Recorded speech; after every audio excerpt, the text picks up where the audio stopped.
Halo, selamat malam Tribuners. Jumpa lagi bersama dengan saya Fenty dalam tayangan Lampung 24 jam. Kami akan menyajikan informasi seputar daerah di Lampung. Dan inilah peristiwa yang sudah kami rangkum dalam Lampung 24 jam. Aksi koboi pelaku curanmor di Bandar Lampung lepaskan tembakan saat kabur. Aksi koboi pelaku curanmor terjadi di Bandar Lampung pada Rabu 6 Maret 2024 kemarin. Komplotan pencurian kendaraan bermotor dengan berani melakukan beberapa tembakan udara usai berhasil mengambil motor incaran. Kejadian tersebut terjadi di Jalan Imam Bonjol Tanjung Karang Barat, Bandar Lampung, dekat dengan TKP pencurian. Karena tembakan itu warga sekitar dan pengguna jalan resah. Diduga oleh korban tembakan itu dilakukan agar tak ada warga yang mengejar. Pasalnya saat kejadian kondisi jalan sedang ramai lalu lintas sekiranya pukul 5 sore. Korban adalah pemilik sekaligus pekerja salah satu toko plastik di area tersebut. Dari rekaman CCTV yang ia perlihatkan, pelaku terdiri dari 2 orang. Mereka datang dengan menggunakan sepeda motor. Yang membawa senjata api adalah orang yang bertugas memantau kondisi. Sementara Algojo fokus dengan motor curian.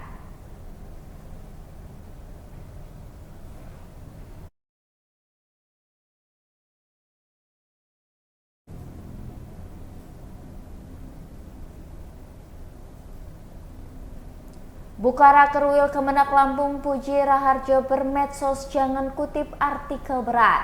Kantor wilayah atau Kanwil Kementerian Agama Lampung menggelar rapat kerja wilayah 2024 dengan tema transformasi Kementerian Agama menuju Indonesia Emas 2045. Kegiatan Rakerwil tersebut digelar secara hybrid di Hotel Emersia, Kota Bandar Lampung, Provinsi Lampung pada Jumat 8 Maret 2024.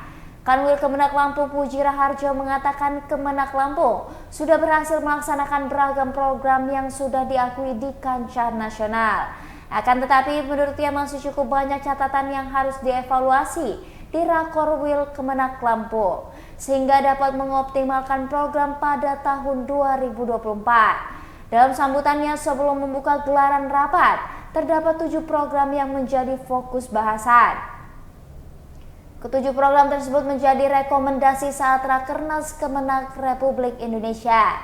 Di antaranya ekosistem moderasi beragama yang ekspansif, meneguhkan politik kebangsaan, memenangkan pertarungan digital, serta menyajikan layanan yang premium tapi terjangkau.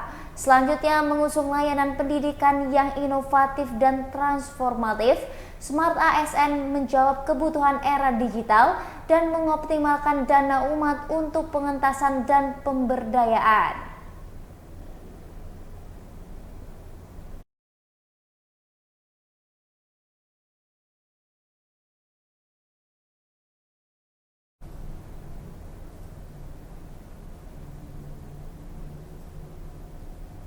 Kesaksian warga yang selamatkan 2 korban keracunan dalam sumur di Pringsewu. Saksi sempat menceritakan detik-detik saat hendak menyelamatkan kedua korban saat di dalam sumur di Pringsewu, Lampung. Adi, 38 tahun warga Dusun Margosari, Pekonjati Agung, Kecamatan Ambarawa, Pringsewu, mengatakan kala itu dirinya sedang mengaduk semen di sebelah rumah korban. Saat bekerja, dirinya mendengar teriakan istri dari korban, yakni Wariono. Karena mendengar teriakan itu, dia bersama warga yang berjumlah 4 orang mendatangi asal suara teriakan istri korban, sehingga dia mendapati bahwa terdapat 2 orang yang dalam kondisi lemas di dalam sumur. Dirinya pun hendak menolong dan telah ikut masuk ke dalam sumur. Namun Adi mengaku tidak kuat saat berada di dalam, sehingga memutuskan untuk keluar dari dalam sumur itu. Saat akan keluar pun dia merasa hendak pingsan. Adi sampai meminta tolong untuk menarik tali agar dia bisa sampai ke atas dengan cepat. Kemudian warga yang lain memutuskan untuk melaporkan kejadian tersebut kepada BPBD Pringsewu untuk melakukan evakuasi terhadap korban yang telah tidak sadarkan diri.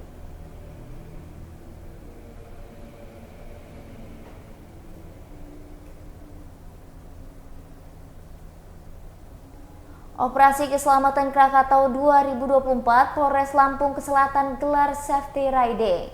Polres Lampung Selatan menggelar Safety Riding dalam rangka Operasi Keselamatan Krakatau 2024 pada Sabtu 9 Maret 2024. Kegiatan safety riding ini diikuti oleh Kapolres Lampung Selatan AKBP Yusriandi Yusrin beserta jajaran PJU, Kapolsek, Ketua Bayangkari Cabang dan seluruh personel dan Bayangkari. Acara safety riding Polres Lampung Selatan tersebut dimulai dari depan kantor Bupati Lampung Selatan dengan rute kegiatan jalur pesisir ke arah Kecamatan Raja Basa Lampung Selatan.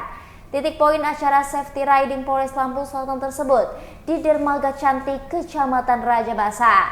Sembari kegiatan safety riding, Polres Lampung Selatan juga memberikan imbauan keselamatan berkendara dengan membagikan brosur keselamatan berlalu lintas kepada warga yang melintas.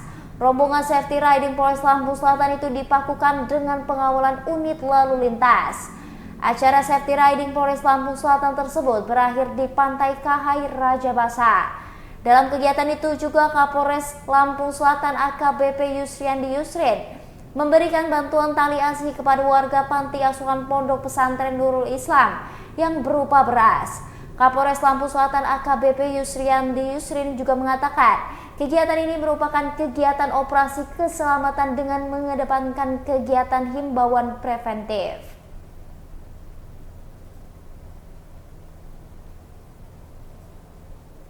Ini penjelasan pakai topi terbalik agar tak diterkam harimau di Lampung Barat.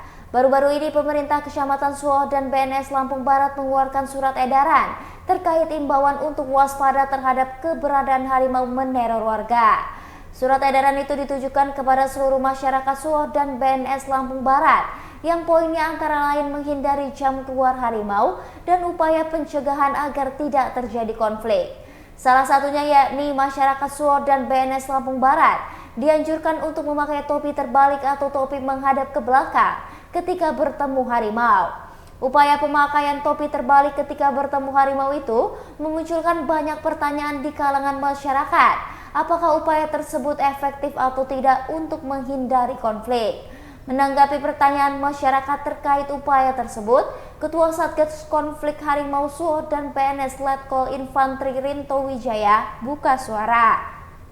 Pria yang merupakan Dandim 0422 LB ini menjelaskan, penggunaan topi terbalik itu berdasarkan hasil pengalaman yang terjadi di lapangan. Sebab menurutnya satwa liar harimau selalu menerkam mangsanya dari arah belakang, tepatnya pada tengkuk atau leher belakang. Menurutnya dengan keadaan topi yang terbalik, harimau akan mengira manusia sedang berhadapan dengannya. Sedangkan harimau hanya menyerang atau memangsa ketika lawan maupun mangsanya sedang membelakanginya. Kebenaran pasti terkait teori tersebut memang belum bisa dibuktikan, namun hal itu bisa dijadikan rujukan berdasarkan pengalaman yang terjadi.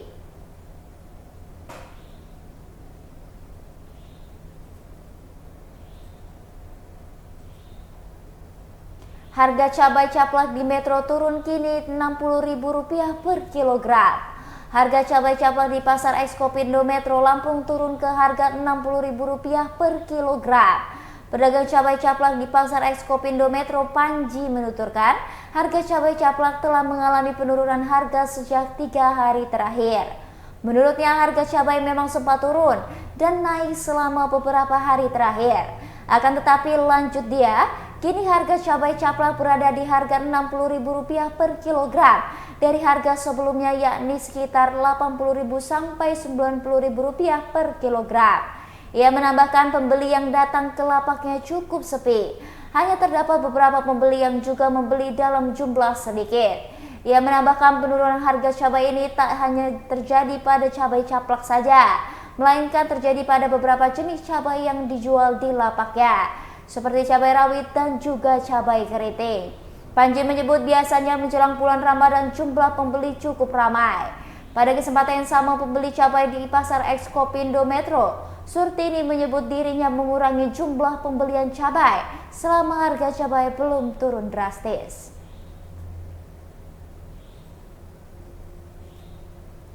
Rumah di Kota Agung Tanggamus ludes terbakar saat ditinggal penghuninya. Satu unit rumah di Pekon Benteng Jaya, Kecamatan Kota Agung, Kabupaten Tanggamus, Lampung ludes terbakar pada Sabtu 9 Maret 2024. Korban kebakaran yakni Jahadi, 43 tahun, seorang buruh tani di lokasi tersebut. Samingun selaku Kepala Pedukuhan Pekon Benteng Jaya mengatakan, pada saat kebakaran kondisi rumah tengah ditinggal oleh penghuninya. Tak hanya itu, rumah yang berada di lingkungan sekitar lokasi kebakaran juga dalam keadaan yang kosong. Samingun menambahkan kebakaran baru diketahui warga sekira pukul 9 waktu Indonesia Barat pada saat api sudah mulai membesar. Samingun juga mengatakan material rumah yang terbakar keseluruhannya terbuat dari papan kayu. Selain itu terdapat beberapa tempat rumah yang juga terbuat dari bahan geribik atau anyaman bambu. Atas hal itu juga membuat api mudah untuk membakar seisi rumah korban. Samingun juga menjelaskan pada saat itu kebakaran juga tengah keluar rumah untuk pergi ziarah menjelang bulan suci Ramadan. Tak ada barang yang tersisa dari dalam rumah korban akibat kebakaran pagi tadi.